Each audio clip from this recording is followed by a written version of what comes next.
Hi, welcome back to my channel. I'm Omega, and I am filming from my lovely but messy homeschool room today. It is really hot here, and this happens to be the coolest room in the house, so here we are. So today I want to chat with you guys a little bit about some of the questions I've been getting just from the couple of videos I've posted.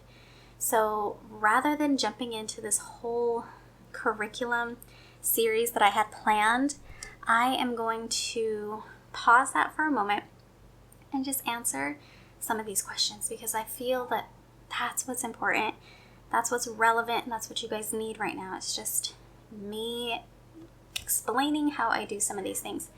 So those other videos are still coming, but I'm going to go ahead and answer two questions that have been asked many times since these videos have gone up.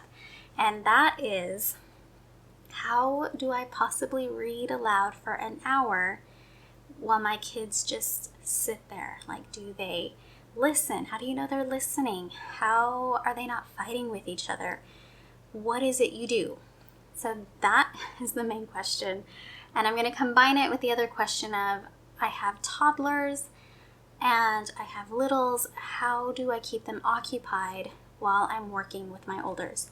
So the thing that I do for read aloud is basically the same things I did when my kids were toddlers. So obviously I don't have toddlers right now. So I got some stuff out from what I used with them, and I'm going to be having pictures come up on the video, and I'll explain how I kept them occupied and entertained while I was either teaching a lesson or just reading aloud. So the first thing I did, and this was about the time that they were sitting up and crawling and kind of getting into stuff, I got this idea from my sister-in-law, and she got one of those plastic bins from Target, you know, the low profile ones with the lid, like a storage bin, and she filled it with oatmeal, and in the baby goes. You throw in a couple measuring cups and they enjoy it. They'll lay in it, they'll roll in it.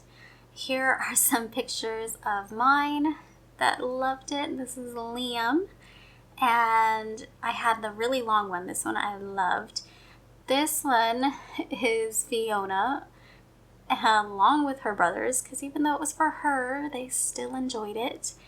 So that was a great way to do it. When I didn't need it anymore, when we were done with it for the day, I would just put the lid on and it slid right under my couch. When the oatmeal got old and gross, you just pitch it, fill a new bag, right? The next thing I did were Legos. We are a huge Lego family. Thankfully, my kids never went through that stage of putting Legos in their mouth.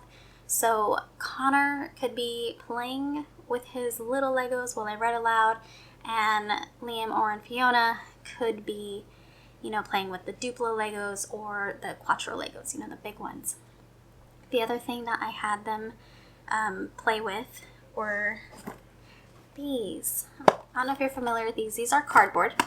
They come in a box. It's flat, and you fold these together to make building blocks. They come in different sizes, different colors, and they're super sturdy. Like, you can stand on these and they do not collapse.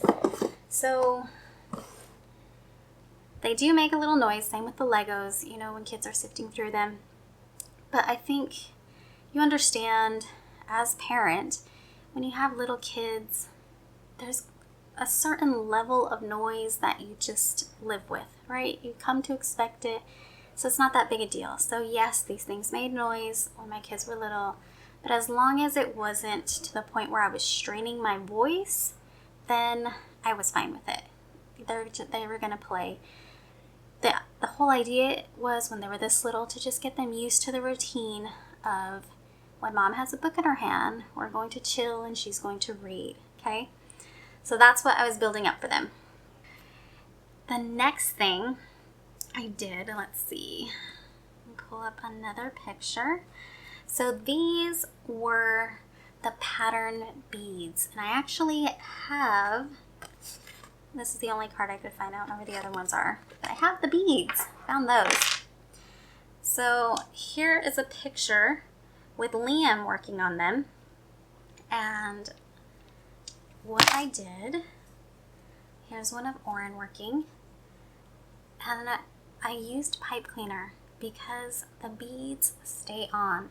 You do have to be a little careful. I usually fold over the ends so that they don't poke themselves. And this is like, when they're a little bit older. You don't hand them to this when they're in the oatmeal stage, the oatmeal box stage. My kids didn't have issues putting things in their mouth, so I was fine giving these things to play. Plus, I was there in the room reading, so it wasn't an issue for me. But if your kid puts things in their mouths, these might not be the best idea. But my kids love these. Sometimes they would do it right. Sometimes they didn't. Usually, when they were little, it was something new for them to do. Oh, and that's the other thing. I didn't just pull all of this out and be like, okay, here you go. Because then they get bored with everything, right? Because all these options, and they have no idea what to do with it, and then they're done with it all in 5 minutes.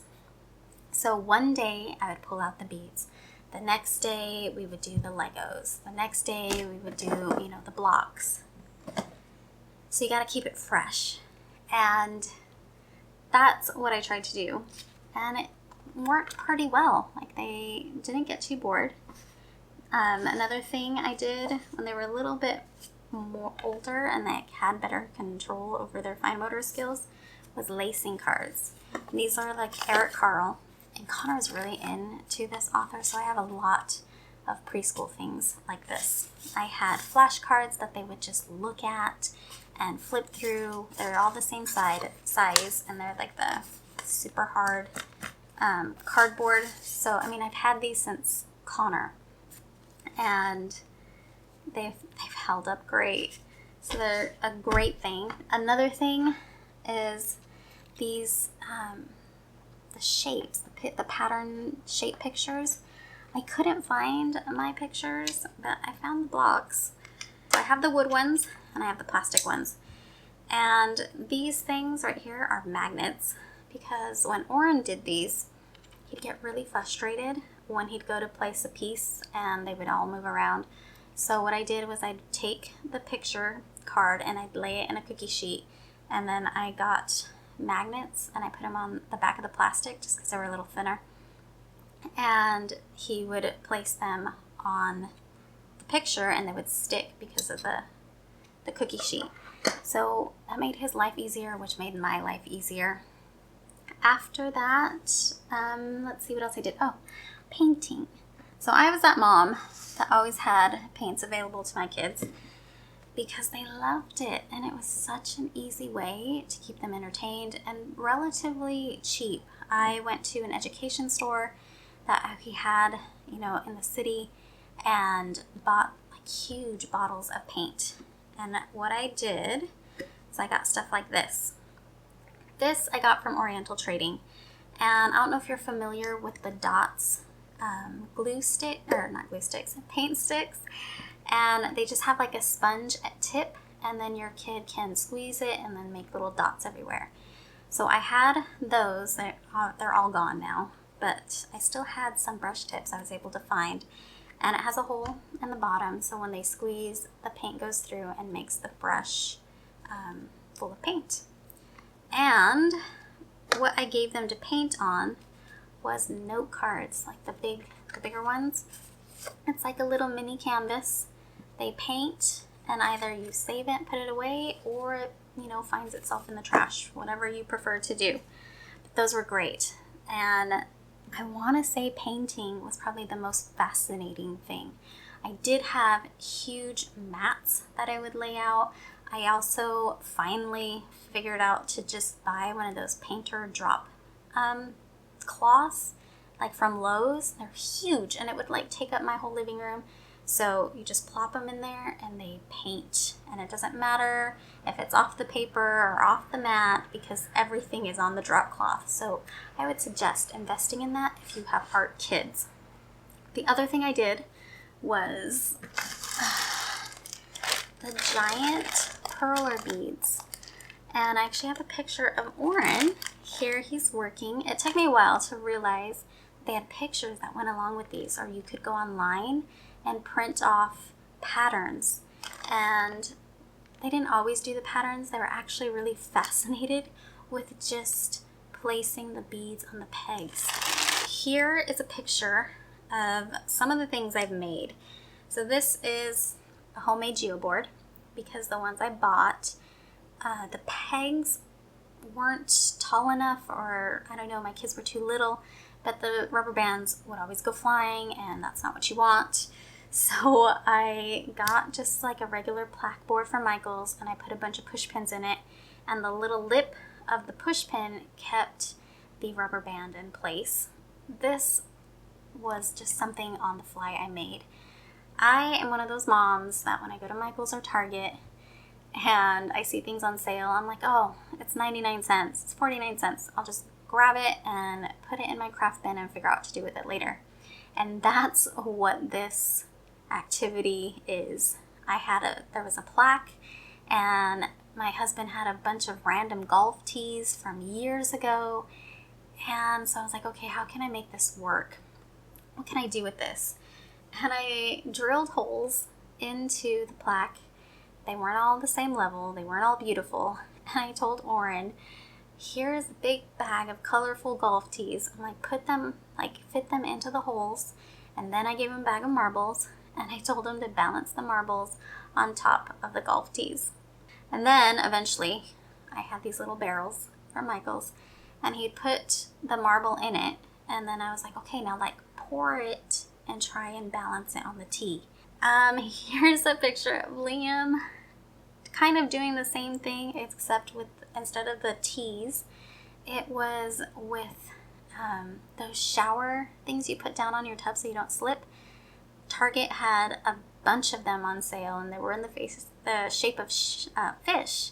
So I bought those, and I just flipped them over, and he found it fascinating to stick marbles on them. And if we had the really big marbles, it would kind of suction. This picture, he is doing a puzzle board. Eric, Carl, and Connor loved these books. And what I would do as, if you can see, I had the book laid out, and he would try and find the right animal and put the two pieces together. Sometimes I would be like, okay, do you want to write the word? Because Liam was the kind of kid that he would go through a project and then be done with it and want the next project and want the next project. So if I made it more challenging, then he stuck with it longer. So I'd be like, do you want to paint out cat or dog or bear? And you'd hand him one of these things, and he would make the letters from the book. So though he was my harder one to entertain. He is my mover and shaker, and even to this day, he doesn't sit still while I do read aloud. He's usually flipping or, moving around in some sort, doing push-ups, break dancing. And as long as he's not, endangering his siblings, I'm fine with it. And I realize that's what he needs. He's the kid that needs to move. So if you have one of those, just find them a nice little safe corner for them to do their moving. I would maybe recommend one of those yoga balls, but my experience with those has been it always goes flying. So if you have a big enough space, maybe try a yoga ball they can bounce on. But if they're like Liam, trust that the ball will eventually come hit you in the head, which isn't always the greatest experience, right? So that's what I did when they were pretty little. Once they started to recognize letters and numbers and learn to count, I did a few other things. First, I did these. These are beads, but with letters. And I would do really simple things like spell out your name, or spell mom, or spell dad, or the age that you are. This is a picture of Liam. He did this, I think he was 4, 5. He was 5, obviously, because the picture says 5. So he really enjoyed these. Again, pipe cleaner. That way they don't fall off. The other thing I did, I got from a really good friend of mine, and it's a ABC book. And you just take a spiral notebook, your cheap spiral notebook, and I would write out the letter that we were working on. Like, I would just open it up to the 2 pages and write A, capital, and the lowercase a, hand them a stack of magazines, some scissors, and a glue stick. And I would say, go through the magazine and find everything that starts with an A, with the sound of A. And, oh my goodness, something about being able to cut up what they considered a book was like huge. Like, at first they were like, really? I can cut this? And so they would love cutting up these magazines. Yes, it's going to be messy. Yes, you're going to have paper all over the place. But that's another thing that you can make an activity of. Okay, let's pick everything up. It's not always that effective. And yes, I ended up picking up huge messes, but they're little. You're picking up messes anyway. So that was a huge hit. All my kids have loved doing that. If they were in a stage of writing, I would write what the picture was, like if it was an apple or an ant, then I would write it, and then they sometimes would write under what I wrote, just to get them used to that writing thing. I didn't require it. It wasn't something I made them do. It was just, an added bit to the activity. For numbers, I would use Starfall and some other things that I did. So this was just something random I came up with. I found a PDF of some really nice cards, like number cards, and I laminated them. Yes, I have a laminator. And I punched a hole in the bottom, and I would hand them a tub of paper clips, and I'd ask them to, string the paper clips together and then count out how many they had and make sure that it matched the number. So here is Oren stringing the paper clips together. When they got a little older and they wanted to actually do learning, I would just give them whatever Connor was doing. And I didn't expect them, obviously, to do like his level of it, but they were capable enough, and they recognized, like, that's what Connor's doing, and what you gave me is not what he's doing, so I want to do what he's doing. So if Connor, let's look at this picture. We were learning about Africa, and Connor was drawing out a map of Africa, like the shape of it. And so they knew, like, okay, well, that's what I want to do. So I just handed them a printout, and, they painted it. I was like, okay, where's the desert in Africa? And that's why they were painting, the yellow color. Obviously, they didn't paint exactly where the desert was, but they felt like they were doing what their big brother was doing. So that's what I would do when they hit around 5, 6, 7. I do want to say that after a long process of learning while teaching Connor, that I don't require academics with my kids until they're about 8 or 9 years old. I'm leaning more towards 9 years old. Actually, I guess I'm pushing it a little to 10, because I want them to build a love of learning, and I'm getting sidetracked. So actually, I will do a video about that later, and that journey that I took with Connor to get to this point. So anyway, moving on from that. Now that they're older, what they do is Fiona will usually paint. That's what she loves to do. She is always painting, drawing, playing with clay, perler beads, and those rubber bands, the loom, rainbow loom. Liam loves, like I said, breakdancing, Legos. He still is such a toy kid, and he loves playing with his toys. Now, I restrict the amount of Legos. So if you look at this picture, this is what I used to do when I would let them play with Legos when they all got older. And It was so loud. It was probably the loudest activity that I had had because there's a sift through Legos. It's just loud, and if you'll notice, that is a lot of Legos. So now I only let him bring down a certain amount of Legos, like things that he's built, a couple guys, and he'll play. Like I said, he bounces around a lot. He'll be doing the push-ups, breakdancing. Oren loves to play with cards. He's into magic and practicing card tricks, so he'll just sit there and play with a deck of cards. He embroiders, and I'll get to that in a sec. Him, Liam, and Fiona will sometimes play Go Fish as I'm reading, and to keep it quiet, they use sign language to say what number they need, or they'll whisper really quietly.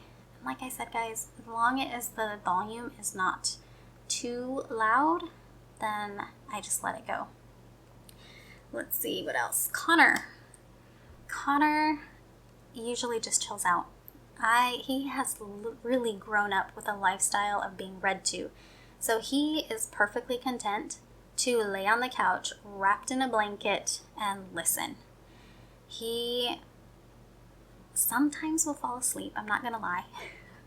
But he's a teen, and I'm fine with it, because a lot of the books that I read are rereads for him, because my littles were so little that I want them to now experience the story, where they'll actually understand it. So back to the embroidering. I had got this idea off of Instagram last year, and we started doing it. I'll post links down where I found it so you guys can go look at the work from the original creators. And what it is it's a storybook tablecloth. So the original premise from the idea was that you write out the title or a favorite scene, draw it on a tablecloth, and then you embroider it from the books that you've read aloud. What I did is we do have that, but it's a huge tablecloth because, we've read so many books and it's really slow going. But I wanted my kids to be able to work on this while I read aloud, and having them all be on the same thing, on the same material, just wasn't feasible. So I got table runners, and what I told them to do was pick out the favorite books that they have read personally or listened to.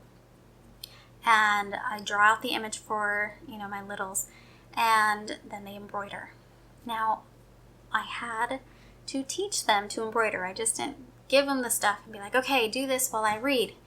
I had to take lots of time to teach them to do this. And before I taught them to do it, I had to teach myself to do it because I had no idea how to embroider. And I will post links in the description to the videos I watched. I have some great ones that really taught me how to do this, as well as the book I used for learning the stitches. But that has been a lot of fun. They don't do it every single time, but they bring it out occasionally. And actually, here's Liam's. So he loves the Boxcar Children. So I drew this out and he embroiders it. It's slow going, like I said. It's a lot of concentration, but it's great for Liam. It's like the thing that keeps him still because he's really focusing and he's moving and working with his hands. The one for us, one second. Like, this is a huge tablecloth. So we have started. There's our book scavenger one. And I would love to do this more, you guys. I actually really enjoy it. But I just don't have the time. And my kids want to work on theirs more than they want to work on this one. So maybe someday I'll actually have time to get to that. But it's really a lot of fun. And I love it. It's great. It's a great activity. It's a really cool skill. So that's what we do now that they're older. Some tips for keeping them occupied and happy is food. Give them food. That is one of the best ways to get your kids to eat their vegetables, because you just set out a bag of carrots or some broccoli and put some ranch, some maybe cilantro dressing. My kids love that. And they'll just sit there and eat. Yes, the crunching of the carrots is loud, but it really keeps them semi-quiet, keeps them happy, keeps them engaged. What else? Oh, my best tip of all, I almost forgot, is I use this even still. But I started this back when I was pregnant with Oren, so Connor was really little.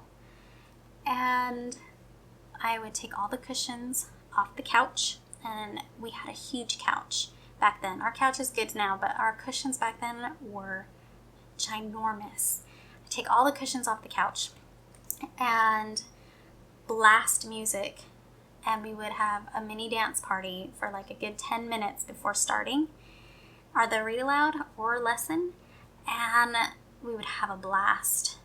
And then when the music was over, my kids would be exhausted and they'd just want to like lay out on the cushions. I would go ahead and leave the cushions on the floor, because then they would build forts. And they still build forts. They got their own little, areas and cushions on my current couch. But, back then there was one kid, I'm sure you can guess which one, which will constantly jump from the couch to the cushions, just back and forth, back and forth.